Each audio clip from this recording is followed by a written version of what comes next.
Hello. We are well on our way to our Thanksgiving celebration here in the States. This is a very big weekend for us. It's actually one of my favorite holidays of the year because I think this probably speaks to my connectedness. I just love the opportunity to stop and pause and see where we are in life and see really all the good things that we have to be grateful for. And I'm learning some of the things that aren't as good we might need to be grateful for as well. And I've been learning that. But we are not talking about what I'm grateful for here today. We are diving into step 4 of our 9 steps to life change through your strengths. If you've been following along, you now have some tools to be able to remember your strengths. You have been able to speak your strengths in your own words, to really put your own meaning to what those 5 words mean to you. And then you've also been able to talk to somebody else. I hope that you had the opportunity to do that between last week and now, to share your strengths with somebody else, to say, can you be the mirror for me?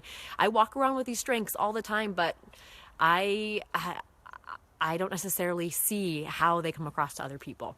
So, step 4 is kind of a fun one.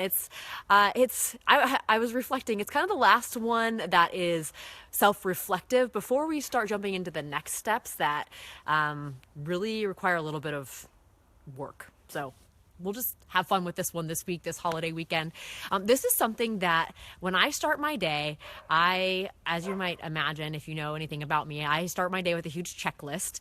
And one of the things that tops my list is this star stretch.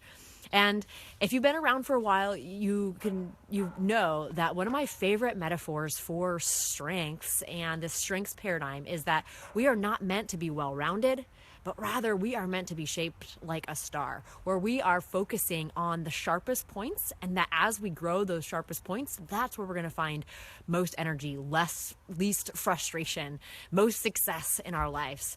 And so you can go back to episode 1 of Isogo TV if you want to hear me talk a little bit more about the circle versus the star. But as a result, I envision all my 5 strengths as a star every day. And I do that in a way that reminds me physically of that as well. And so every day, one of the things that makes my list is this star stretch. So I'm going to show that to you here today. So you stretch your arms up. Ooh, it feels good. This is part of it too.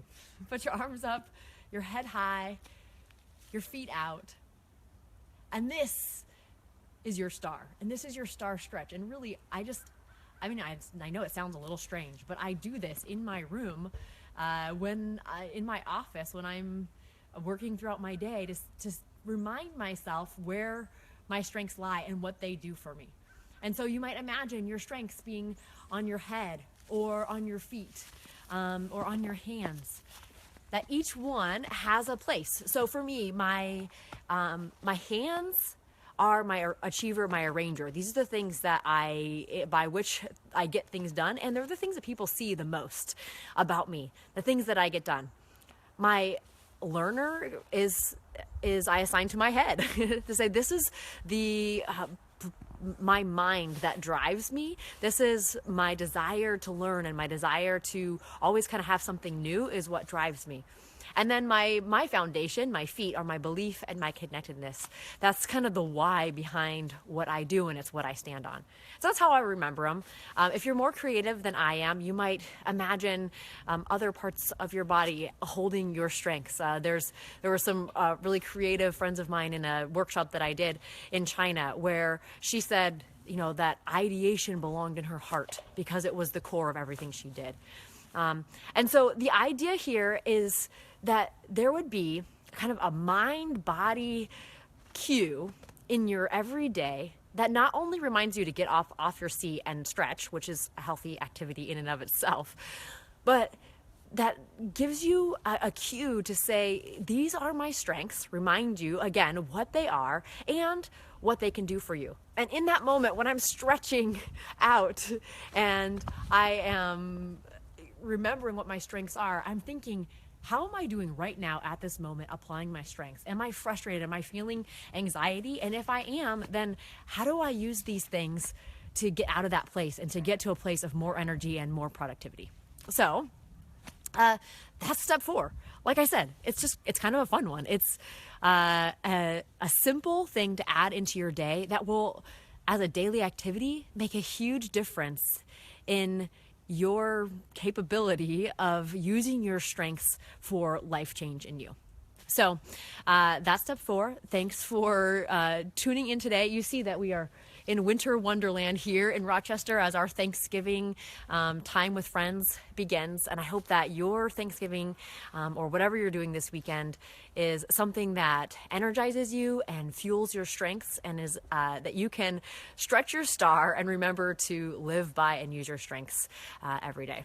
So be sure to check out the link that goes to the blog post associated with this step. It's right there in the comments, as well as direct links. In that blog post, you'll find direct links back to the 9 steps blog post. If you want to see all 9 steps together, there's a 9 steps checklist that you can check out for free as well and download. So I'd love for you to have those things that you can start or continue on that journey of using your strengths, the way that you're wired, to impact your life for the good, for your own life-changing story.